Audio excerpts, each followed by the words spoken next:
اللہ الرحمن الرحیم باب فی کراہیت رد السلام غیر متوضئ۔ بھئی یہ باب کی حدیثیں یہاں امام ترمذی رحمۃ اللہ علیہ دو حدیثوں کو بیان کریں گے،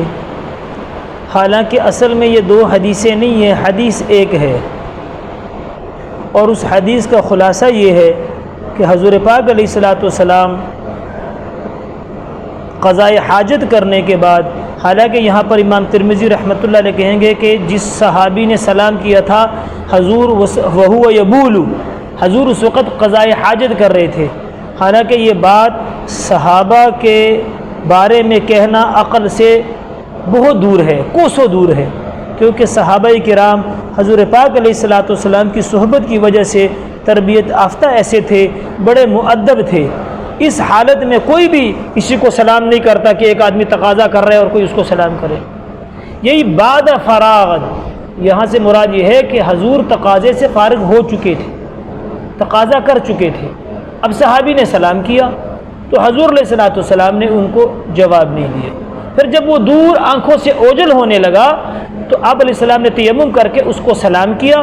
اور پھر فرمایا کہ مجھے سلام سے کسی چیز نے منع نہیں کیا مگر یہ کہ میں اس چیز کو ناپسند کرتا ہوں کہ میں بغیر وضو کے اللہ، کیونکہ سلام اللہ کی صفت ہے،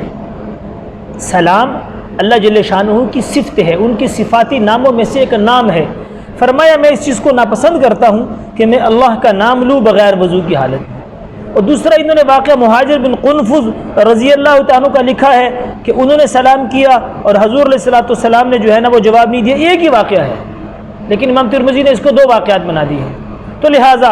ان احادیث کی بنیاد پر سمجھ یہ آتی ہے کہ حضور پاک علیہ الصلوۃ والسلام بغیر وضو کے نہ تو اللہ کا ذکر کرتے تھے نہ کسی کو سلام کا جواب دیتے تھے، لیکن اس کے مقابلے میں کثیر روایات موجود ہیں، اس کے مقابلے میں کثیر روایات موجود ہیں جو اس بات پر دلالت کرتی ہیں کہ حضور پاک علیہ الصلوۃ والسلام جو تھے وہ بغیر وضو کے اللہ کا ذکر بھی کرتے تھے، بغیر وضو کے قرآن کی تلاوت بھی کرتے تھے۔ سمجھ آئی کہ نہیں؟ جیسے آپ نے استنجا کے بعد میں بیت الخلاء سے نکلنے کے بعد فرمایا حضور غفرانک،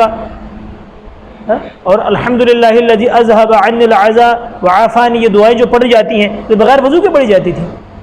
بات سمجھ میں؟ اسی طرح جو ہے وضو سے پہلے بسم اللہ والحمدللہ والسلام علی رسول اللہ، اب یہ دعائیں پڑھی، اس وقت بھی تو وضو نہیں ہوتا۔ اسی طرح حضرت عائشہ رضی اللہ تعالیٰ فرماتی ہیں کہ حضور سے یذکر اللہ علی کل احیان،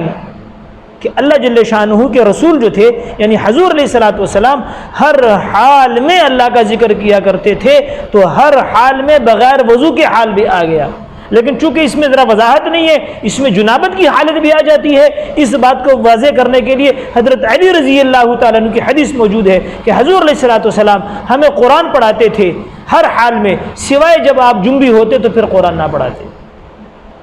جب جنابت کی حالت آپ کو ہوتی اس وقت آپ علیہ السلام نہ پڑھاتے، اس کے علاوہ ہر حال میں اگر آپ کا وضو نہ بھی ہوتا تو حضور علیہ السلام میں قرآن بھی پڑھاتے تھے، اور حضور علیہ السلام قرآن کی تلاوت بھی کرتے تھے اور اللہ کا ذکر بھی کرتے تھے۔ لیکن دونوں حدیثوں میں تطبیق دینے کے لیے علماء نے یہ بات کی ہے کہ یہ جو اس صحابی کو جواب نہیں دیا ہے یہ ایک خاص حالت تھی،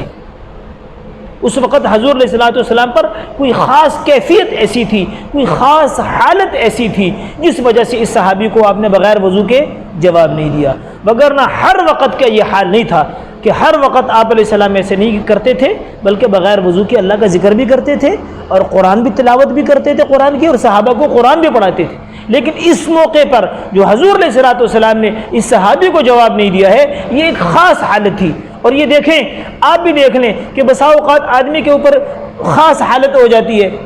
نماز کے اندر پڑھنے میں مزہ آتا ہے،